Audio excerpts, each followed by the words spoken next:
Assalamualaikum warahmatullahi wabarakatuh.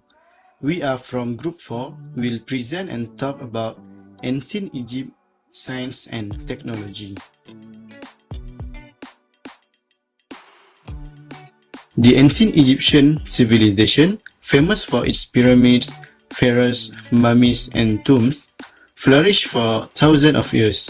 But what was its lasting impact? The ancient Egyptian lasted for over 3,000 years and became one of the most powerful and iconic civilizations in history. At its height, ancient Egypt's empire stretched as far north as modern-day Syria and as far south as today's Sudan. But long before it was an empire, ancient Egypt was a series of small, independent city-states that bloomed along North Africa's Nile River. The city-states were divided into two regions and named according to the flow of the Nile. Upper Egypt in the south, which was upstream, and Lower Egypt in the north, which was downstream. By about 3100 BC, the two halves unite, thereby creating one Egyptian state that lasts for millennia. Then, the reign of the civilization can be divided into three major periods of prosperity called the Old, Middle and New Kingdoms, and two periods of instability in between called the First and the Second Intermediate periods. Guiding the Egyptian people was a succession of about 300 rulers, often referred to as pharaohs. Pharaoh, which means great house in Egyptian, was never the ruler's formal title. It only became synonymous with a ruling individual in modern times. These rulers were considered as protectors of the people and served as divine liaison between humanity and the hundred of gods they worshipped. We may think of ancient cultures as being primitive. This is not always true. The ancient Egyptians were an advanced society. They had knowledge in the areas of math, science, and other technologies that have influenced discoveries around the world. Although their discoveries are thousands of years old, many of them laid the foundation for the science and technology we benefit from today. By the 5th century BC, Egyptian doctors had their own specialization. Most of the doctors were men, and within their ranks, there was a hierarchy. At the top were the greatest physicians of Lower and Upper Egypt, followed by the chief medical officer of the land.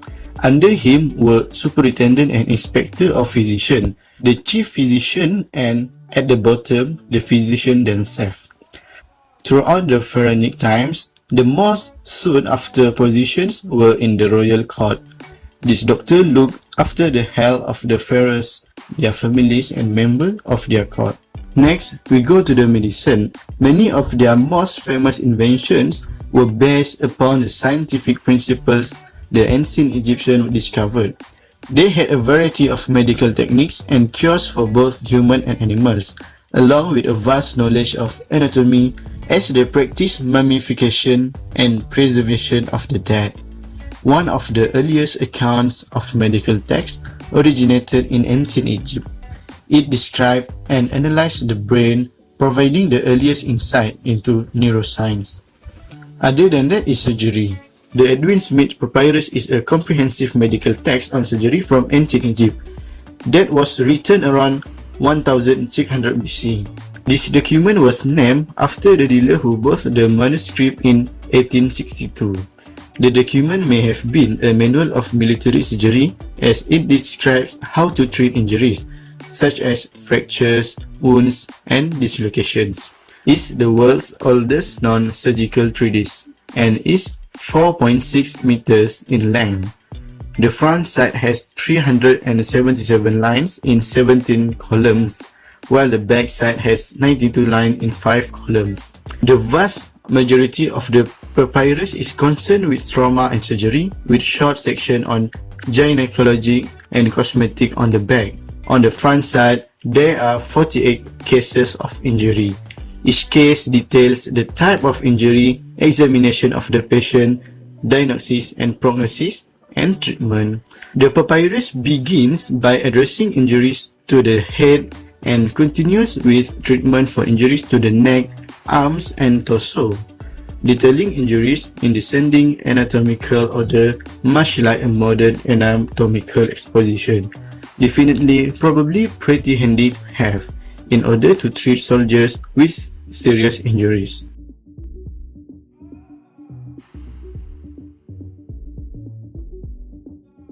Bismillahirrahmanirrahim. Assalamualaikum warahmatullahi wabarakatuh. I would like to share about the historical background and the meaning of Imhotep. We know that ancient Egyptian society was famous in terms of building skills, education, and medics, and so on. So, about the Imhotep, actually, Imhotep is a person who was an important scientist, physicist, architecture, and advisor to Pharaoh Djoser. He has introduced buildings construction technique using the bricks. Okay, where we can see about the construction of the pyramids. The first pyramid began with the inspiration of Imhotep. Imhotep was also one of the most revered figures of ancient Egyptian, even until thousands of years after his death, even though he was not actually a pharaoh. We can see about the construction of the pyramids is a great contribution of ancient Egyptian at that time. So Imhotep was the architect who built the first pyramid for his king, which is King Djoser, and King Djoser is a pharaoh at that time. So the Great Pyramid of Giza, the famous one in Egypt nowadays, is one of most recognizable contribution of the Egypt civilization of all time. With an original height of 147 meters, the Great Pyramid stands much taller than other monuments such as the Statue of Liberty and Big Ben. Okay, and this is the section of the Great Pyramid, the detail of the pyramid. And this is Pharaoh Djoser cemetery, a cemetery complex built by Imhotep. This is the famous, the Great Sphinx Giza. This building is located in Giza and is a symbol of Egypt's majestic pride. This is Abu Simbel temples located on the shores of Lake Nasser in South Egypt. Okay, this is Edfu temple located on a hill near the Nile with two 36-meter high giant tower. So this temple is dedicated to the god Horus in Egypt. The temple of Edfu became the second largest religious monument with an area of 140 meters. This is Luxor temple located around the Nile, which is built of sandstone. According to the World Atlas, the temple was built over a very long time, including during the regime of Ramesses II and Amenhotep III. So as the conclusions, we can see this Imhotep techniques is very useful. We can look at the architecture of houses in Egypt. Nowadays also use the brick techniques.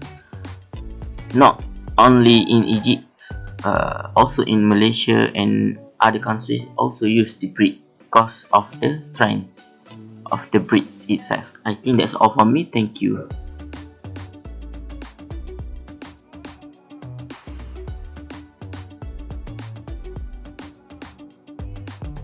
In ancient Egypt, a calendar could mean the difference between feast and famine.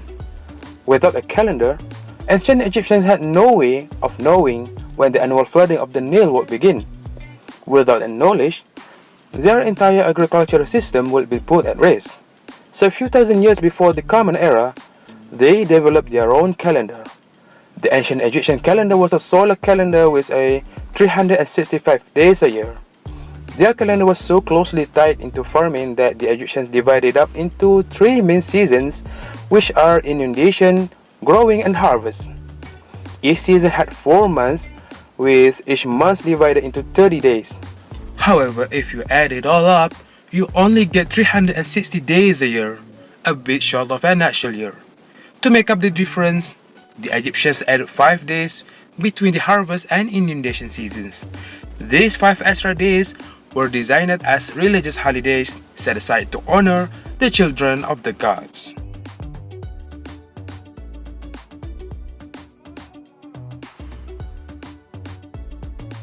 In order to tell the time, Egyptians invented 2 types of clock, which are sundials and water clocks.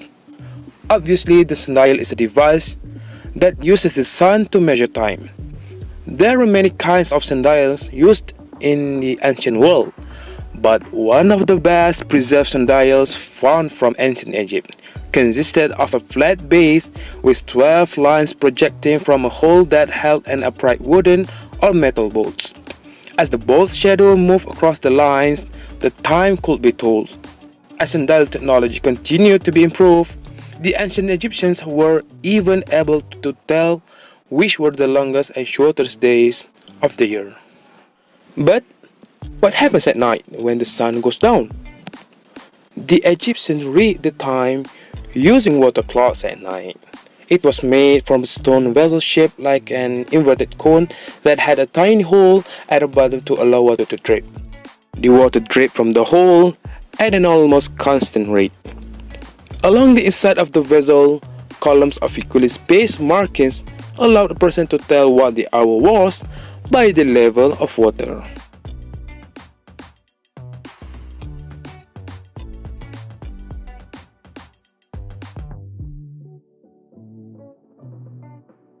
And now we're going to the next topic, that is the irrigation that turns the desert into an agricultural area with canals.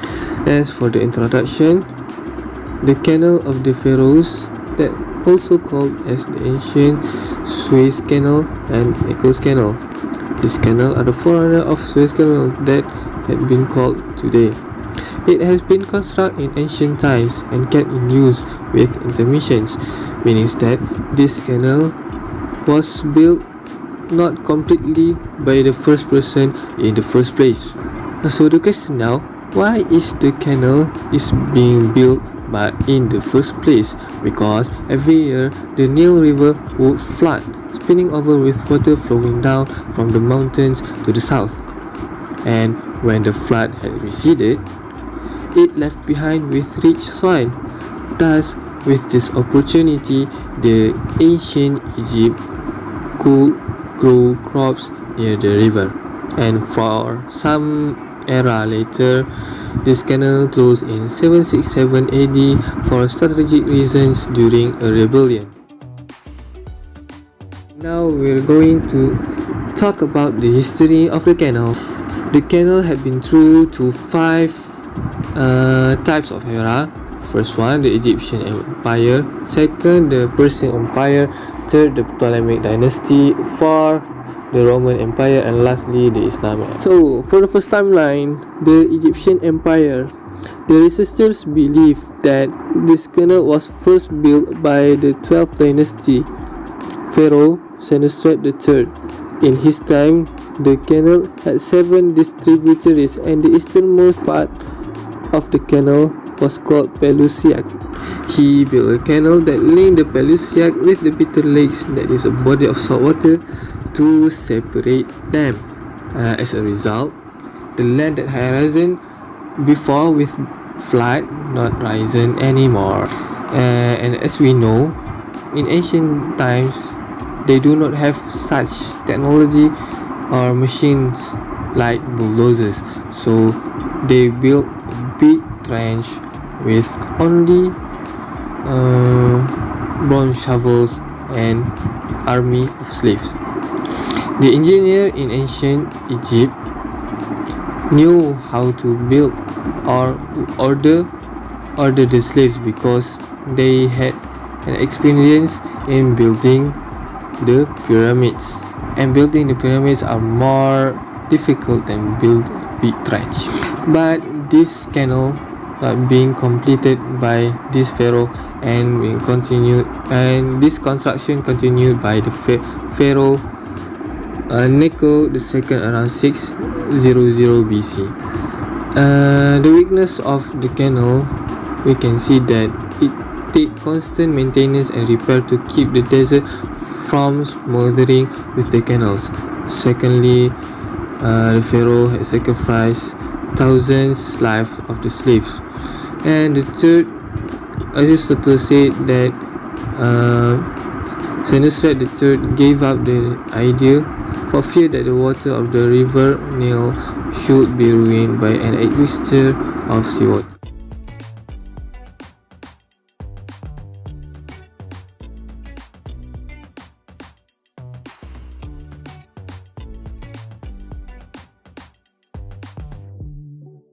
The invention of the paper starts from the papyrus plant, or the scientific name is Papyrus papyrus.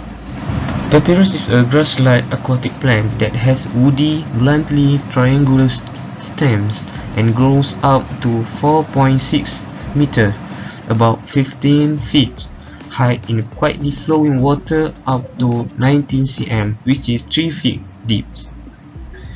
Papyrus is a writing material of ancient times and also the plant from which it was derived, Cyperus papyrus, which is family Cyperaceae, also called paper plant. Paper made from papyrus was the chief writing material in ancient Egypt and was adopted by the Greeks and was used extensively in the Roman Empire. It was used not only for the production of books, but also for correspondence and legal documents.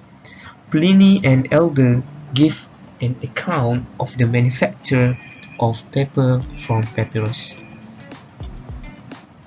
So we can see the process or the flow to make the paper. The first step is the fibrous layers within the stem of the plant were removed. The second is the number of these longitudinal stripes were placed side by side, then crossed at right angles with another set of stripes. The next step is the two layers form a sheet which was then dampened and pressed. Next step is upon drying, the glue-like sap of the plant acted as an adhesive and cemented the layers together. The final step is the sheets was finally hammered and dried in the sun, and finally the paper is done.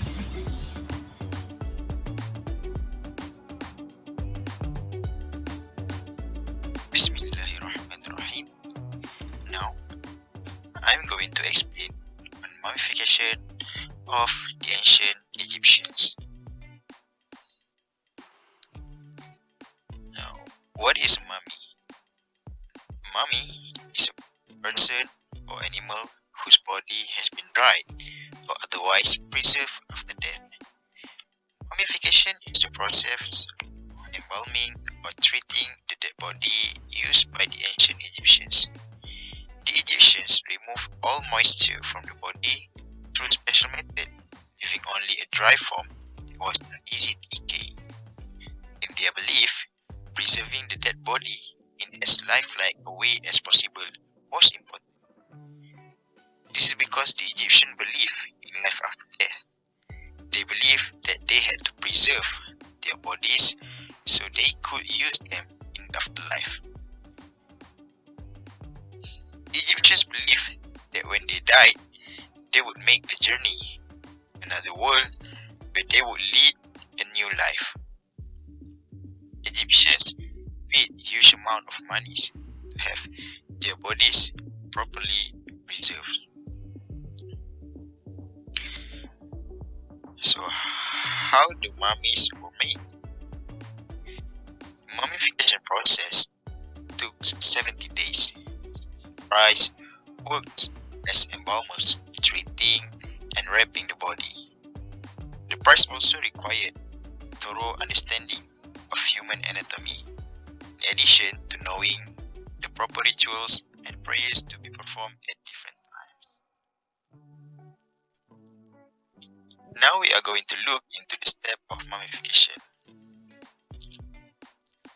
First, the body was washed and purified. This first stage was carried out quite quickly since decomposition happened rapidly in the intense of Egyptian heat. Purification ritual for the deceased took place over 3 days. Then, the organs were removed. They removed all the internal part that might decay rapidly. The brain was removed by carefully inserting a special hook instrument up through the nostrils in order to pull out bits of brain tissue. Only the heart remained. This is because the Egyptians believed that the heart was the center of intelligence and emotion. The liver, lungs, intestines, and stomach were kept placed in 4 canopic jars, one for each organ. Second, the body was then filled with stuffing that contained mercasia and other spices, then sewn up together and packed with a special salt called natron, up to 50 days. So what is a natron? Natron is a natural salt composed of sodium carbonate and sodium bicarbonate with traces of sodium chloride and sodium sulfate.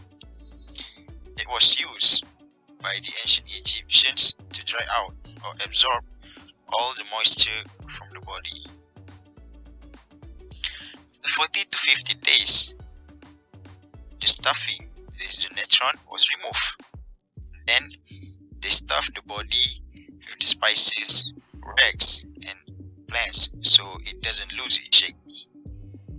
To make the mummy even more real, they put wig and false eyes. Third, the body then was wrapped in strands of linen, covered in a sheet called a shroud. Mummy need at least hundreds of yards of linen. The priest carefully wound the long strips of linen around the body, sometimes even wrapping each finger and toe separately before wrapping the entire hands or foot. Amulets of various kinds were placed inside the folds of the linen to provide greater protection in order to protect the dead from the mishap. And then for the last steps, the body was placed into a wooden case, or if the person were rich, they were put into a stone sarcophagus. Mummies will be buried with items they might have needed for the afterlife, including jewelry, clothes, furniture, even pet cats and dogs who were mummified as well to keep them company.